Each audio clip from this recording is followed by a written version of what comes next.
quiet and calm. I'm falling very slow. Like I'm at somewhere between heaven and hell.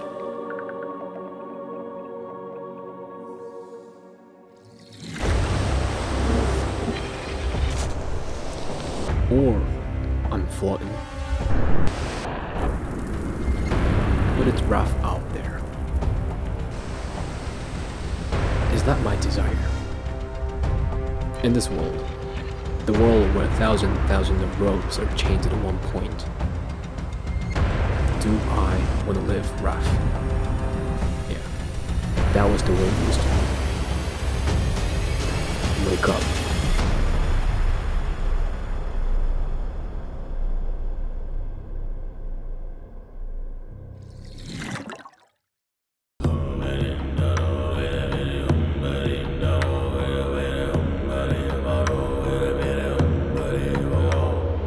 How's it going, people? Welcome back to another new episode of The Gears, and thanks for tuning in again. So for this few have been waiting for this, it's finally here. Today I'm gonna talk about this Tamron 35-150mm, so 35mm to 150mm F2 to F2.8. It sounds like just right there. You know, it seems it has everything what we need. But first, let me conclude, this is a fantastic lens. The image quality is fantastic, but it's difficult to clarify its position. Well, there are many footages from this. I hope it helps you somehow. So let's start today's episode.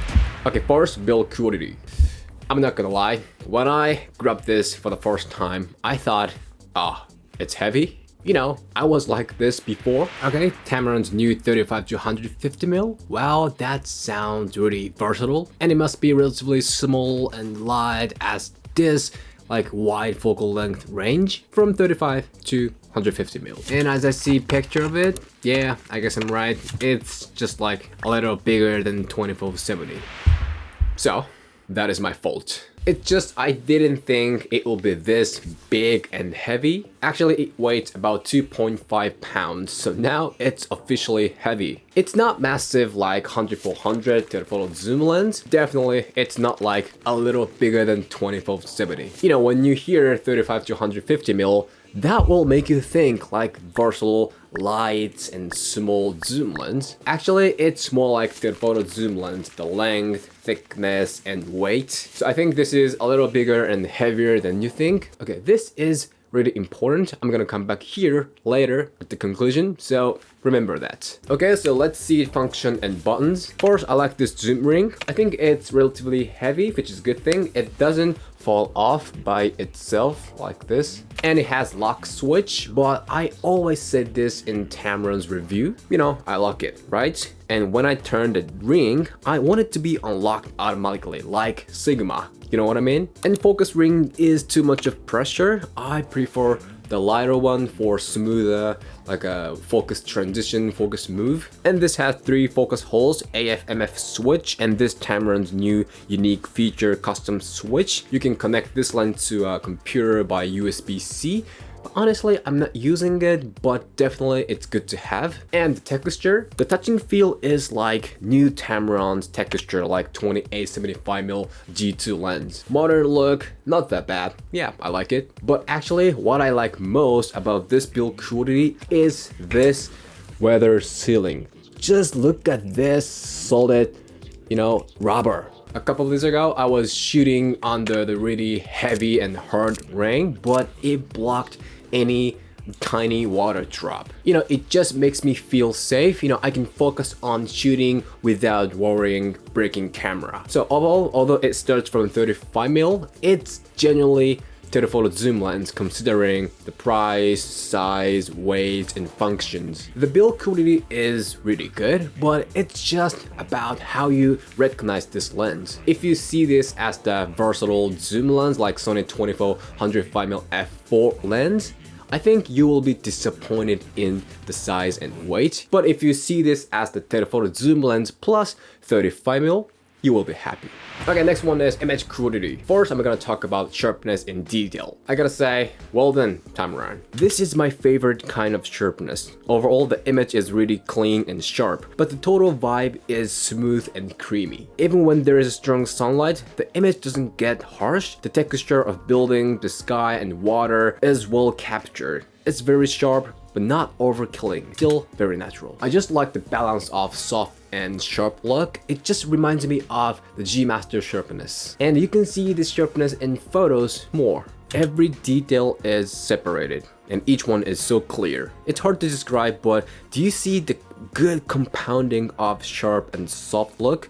I really liked it. And even the distant object doesn't lose the sharpness. If you zoom in, yeah, totally looks solid. So I found two major flaws about this sharpness. I mean, it's not like flaw, but it's just like okay, it's okay, but not the best. I've had better thing. First, in the video, the shadow tend to lose the detail a little when you push it at the color grading, especially hair. Of course, I color graded in that way, like overall dark, high contrast, like cinematic look. Especially I emphasize the shadow hard, but still I wanted more details. My style is always high contrast, moody, dark, cinematic look, but I've had better results with other lenses. So with that being said, I think this lens is not best about that. Second, in photos, the line is a little curved. For example, in this photo, this line obviously is curved. Well, you can fix it immediately in Lightroom, so not that big deal, but definitely it gives you one extra process. So only those two things. Except them, I have nothing to complain. Actually, I am excited to compare this lens with, for example, some G Master lenses, like 100mm versus like 100mm. Which one is sharper, which one is better? If you like to see that, just comment below. So far, I haven't, but you wanna hear my guess? I think they're not that different in only this section, the sharpness. That means this lens has that good sharpness. I was just impressed. So next one is minimum focus distance and bokeh. Those are really important for cinematic expressions. First, minimum focus distance is 33 cm at wide and 85 cm at telephoto. Well, 33 cm and the maximum magnification is 0.18 times. You can shoot the object big like this. If it's a portrait, it'll be a good close-up shot. But to me, it's not enough. I want more. I wish you could capture more smaller details. And the bokeh, that is really powerful on this lens. First, you can shoot with f2 until 40mm and f2.2 from 40 to 60mm and f2.5 from 60mm to 80mm and f2.8 from 80 to 150mm. The strength of this lens is right here. The maximum aperture through all focal length is f2.8. Okay, this tells you that this is a serious lens, like not like a budget versatile zoom lens. That's a serious bomb. Even though minimum focus distance at 35mm is 33 cm, this f2 generates tons of bokeh. So it doesn't get close a lot, but it gives you the bokeh a lot. And 150mm f2.8 plus the telephoto compression feel. Oh my god, look at this. It's just perfect telephoto shots. Especially photos. You know, I just realized that I didn't use under 100mm that much when it comes to photos. It's always like 100mm or 130mm or 150mm. Yeah, most of the time it was 150mm. That's interesting.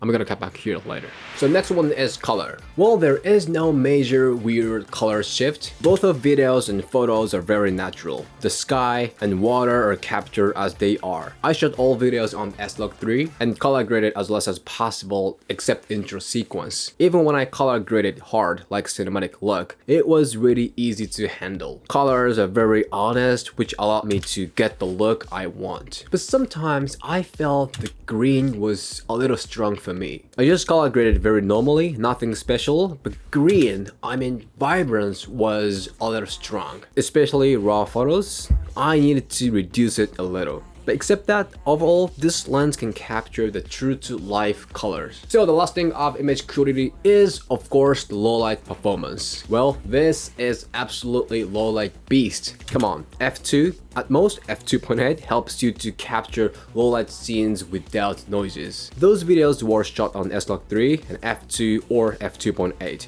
Because it has f2, I didn't have to crank ISO up. It was 800 most of the time. Even when I used ISO 1600 or 2000 at the very dark place, still it's very clean. By the way, I didn't do any noise reduction thing. In photo, sometimes I shot on ISO 2000 or 4000, but images are really sharp with less noises. Again, I didn't do any noise reduction thing. But images are so juicy, lights are captured really well. And the bokeh is just beautiful. You know what? 150mm f2.8 is the golden combination for low light street photography. I just love this so much. So this time I was able to have some result which I can be satisfied with. Like not as sample photos, it's as like legit my personal photo works. So I'm gonna upload them on my Instagram. So if you like my photography style, go check it, go follow it. They're good. Okay, last thing is autofocus. So this is 35mm f2. Okay, it was not super fast, but definitely not that bad. The focus itself is fast, but the motion is not quick, very smooth, natural motion. When the face moves, it tracked it very well, but sometimes when the focus on the face, the bokeh at the background is moving a little, I thought that was a little annoying. And this is 150mm f2.8. It wasn't that bad, but sometimes the focus got lost. And when the face moved toward the lens very close, it took time to focus on it. I'm not gonna be that cruel to autofocus at 150mm f2.8, but it's not best. I expected more. Okay, that was it. Hope it helps you somehow. So the conclusion, the thing I said at the beginning, the lens is fantastic. Especially the image quality is insane, but it's difficult. Why? And how? I will explain. This Tamron 35-150mm has a major flaw, which is the size and weight. But don't judge me so soon, don't get me wrong. If this is 7200 or 10400 with this size and weight, 2.5 pounds, that's amazing. There is no way not to choose this, but it's 35mm to 150mm, which is from a standard focal length to a little side of the photo. I think the intention of this lens is something like, have this lens, no others are needed, just only this, just go with this everywhere, anywhere. Because if you have from 35 to 150mm and f2 to f2.8, that means you have all. To me, there is no reason to bring some other lenses out with this lens. But these days, I am using only this lens. It's always on my A7 III, like no matter where I go, no matter what I shoot, I just grab this, walk and shoot. It's always there. I'm using this as the go-to lens, but this is too heavy for that use. This is the key of today. The focal length 35 to 150mm tells you that this is a versatile go-to lens. I totally agree, the image quality is fantastic and the versatile focal length range 35 to 150mm and lower aperture f2 but it's just too big and heavy for using and carrying all time. The size just annoyed me. Honestly, I'd rather have 24-70 or 16-35 on the camera all time and carry extra telephoto zoom lens like 7200 or 100-400 in the backpack. Eventually that will weigh more than carrying only this lens, but mentally, physically, especially for my hands, it's easier. But if there is a situation when I carry the camera in my backpack, not with my hand, like when I hike or travel with a car, I think this would be perfect. It's just I don't want to carry this lens all day. Like it's just not good for like running a gun street photography style. So if your field is a city or street, I don't recommend this lens that much. I don't know, that depends on your style, but me, I want to carry the camera with my hand all time for not missing that moment. For this kind of style, I don't recommend this. But if you have a huge confidence in your strong forearm, or if you carry the camera with a backpack, this is the one. But if you already have 24-70 or 16-35 or some other wide angle prime lenses, I'm like that. So in that case, I think like there is no reason to have this now. Like there is no space for you. But don't get me wrong, the lens itself is really good. The image quality, I just like that. But it's just about the size and weight, the position and the situation, my gear choice, my genre, my style, it's just that. But when I go hiking or climbing and also want to shoot some like a documentary or some photo wars, probably I will bring this out, or Sony 24-150mm or Tamron 28-200mm. I don't know, there are many options. Which one? So what do you think? Do you like this lens? Or do you have this lens? Or do you want to get this lens? Just let me know in the comment below. Okay, this is it. If you have any questions, thoughts, don't hesitate to leave in the comment below. So today's topic is pretty much it, and thank you for watching this video. If you like this one, show me a thumb and hit the subscribe, and I'll see you in the next video. Feel that bass.